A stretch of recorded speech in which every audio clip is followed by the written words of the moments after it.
আচ্ছা, আমি কিন্তু ভাই সব কিছু চিনি না। এটা কি জিনিস এগুলো? বক ফুল না? এটাও কি মানে ফ্রাই করে? ফ্রাই। আর এটা তো কুমড়া ফুল। তাহলে ভাইয়া আমাকে একটা বক ফুল দেন, একটা কুমড়া ফুল দেন, আর এই জিনিসটা বাসায় প্রচুর খাওয়া হয়, এটা নিচ্ছে না।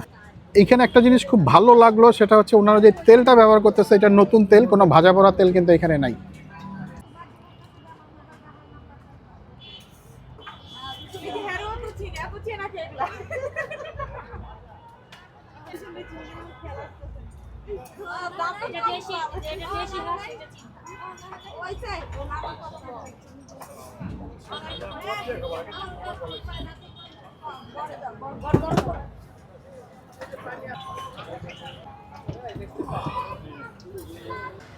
তো এইখানে দুইটা ফুল পেলাম আমরা, এটা হচ্ছে বক ফুল আর এইটা হচ্ছে কুমড়া ফুল। আচ্ছা, আগে এইটাই খাই। বিষয়টা হলো 14ই ফেব্রুয়ারিতে যারা ফুল দিতে পারবেন না বা FOOL ফুল হয়ে যাবেন, তারা এইখানে এসে এই ফুলগুলো খেতে পারেন, ট্রাই করতে পারেন, খারাপ না। এটা ভালো, কিন্তু এটার মধ্যে একটু তেতো স্বাদ আছে।